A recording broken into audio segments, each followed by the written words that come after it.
Hey there, everybody, and welcome back. We are talking now with Mike McGauley, who has overcome quite a bit. We introed earlier in the show saying that you were sentenced to a wheelchair. They told you were never going to walk again, and you're obviously walking, and you did quite a bit of running in recent years as well. Yeah. Certainly am. Certainly am. I spent a long time in a wheelchair, and I spent a long time learning to walk.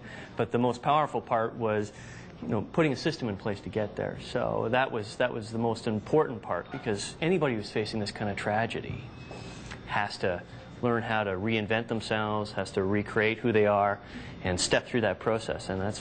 Mike, can we go back just for a second and maybe tell our viewers what happened to you? Oh, yeah, I'm sorry. 15 years ago, I was on my way home from a friend's house after watching a movie, and I drove down the same streets I'd driven 1,000 times before, and a kid cut me off, and I hit him. Everyone was okay except for this kid who was hurt. I got out to help him, and a drunk driver came through the scene of the accident and crushed a girl and myself and a police officer between the two cars. Whoa. And so the girl is still in a wheelchair, unfortunately. The cop went back to work after about 8 months, and I took about 7 years. Firstly, I spent about a year in the hospital. And when I first arrived, I remember looking at the ceiling going, it's not my ceiling. And they told me, when I was conscious enough and aware enough, they told me what had happened. And then they told me they were going to amputate both of my legs. And I said no. Well, actually, I used a lot of colorful language. I kind of created an entire paragraph. Oh my gosh. And they said, and they left. But I was determined to go downhill skiing. And I went through that 23 times.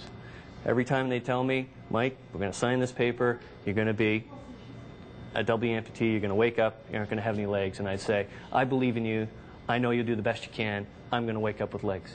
And you did. And I did. How do you do that now? I mean, I know that persistence has a lot to do with it, but physically, how does your body recover from something like that? Well, I think physically I had a lot of challenges.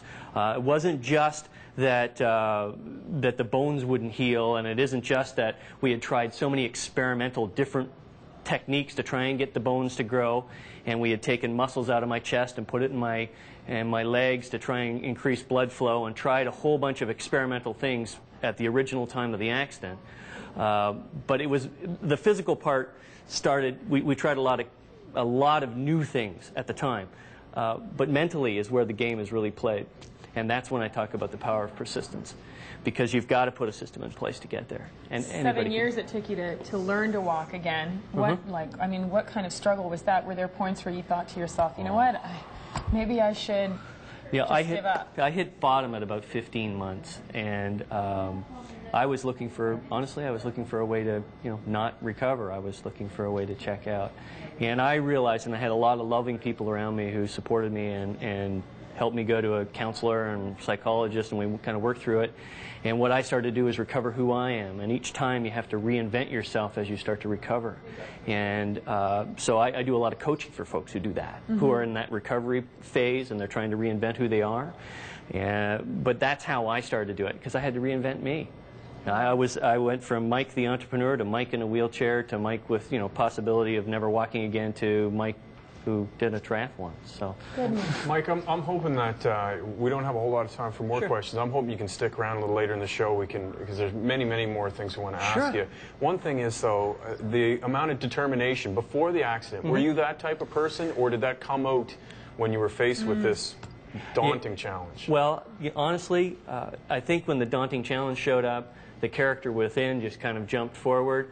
But yeah, I did have that prior. I was dyslexic when I was a child and going through the school system, so I had to learn how to reinvent myself through that process. I think that helped me a little bit, but there's nothing quite as big. This was obviously the biggest challenge I'd ever faced in my life. Wow. We're going to come back and talk to Mike a little bit later and tell you about some of the things that he's been doing over the past few years and the way he helps other people now today. So, Mike, hope you can stick around. We'll check back in with Mike McGauley's story, because it certainly is inspirational. I was asking him in the last commercial break as well about how when something traumatic like that happens in your life, you certainly wouldn't want to go back and relive that again. However, it changes your life for the positive in so many ways. If you're just tuning in, it's an amazing story. We're going to talk to Mike and just after 7:30 as well. With him too.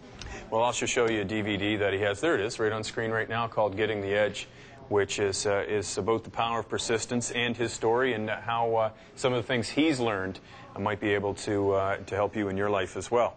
Okay, we're going to give away another mug right here. Yes. Back now with Mike McGauley, who was gravely injured in an accident 15 years ago now, a double-car accident that left doctors telling him that he was going to lose both of his legs and be confined to a wheelchair. Not only did that not happen, but Mike, tell us some of the things that you've been able to achieve now in the years since, including, I understand, you competed in a triathlon? Yeah, I did complete in a triathlon. I've downhill ski. I play hockey now. I just became an athlete. In my previous life, I really More wasn't. So than you were. Yeah, it's amazing how when it's taken away from you, how much you want to push ahead to go do it and move through all those challenges.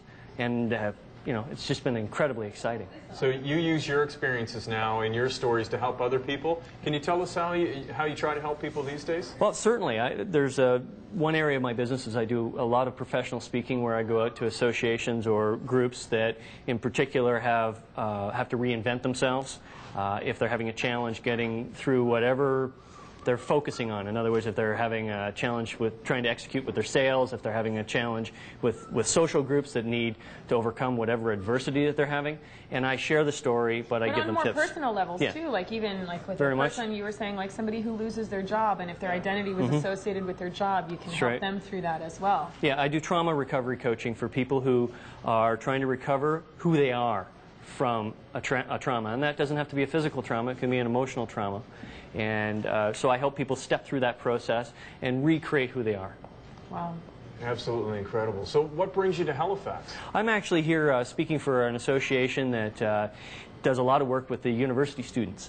So they've asked me to come in and talk with them in particular about alcohol use and how they may or may not use it and those types of things. So they want to use the story to help that process, and I'm very much behind that. I spend a lot of time donating and I spend a lot of time actually doing it for a job. I couldn't believe it. I actually ended up with this as a career. Amazing how things turn, isn't it? Yeah. Let's talk about that just for a second, because I believe we have some of your DVDs here with us. We showed those. I was concentrating on Mike here. If people would like to, to find out more, do we have a phone number or website? Yeah, my website is www.thedreambuildersinc.com, or they can reach that on screen now. Yeah, they can reach me on my 800 number if they'd like, which is 1-866-878-8289. If you didn't catch that, just get in touch with us here at BT. Well, Mike, it was nice to meet you. It was a pleasure meeting you. Thank you very much. Thank you very much for coming in. We're going to check back in with Cyril Lundy now. That's like that when I went to school. Bruce? I know what you mean. All we had was home ec. I don't understand that.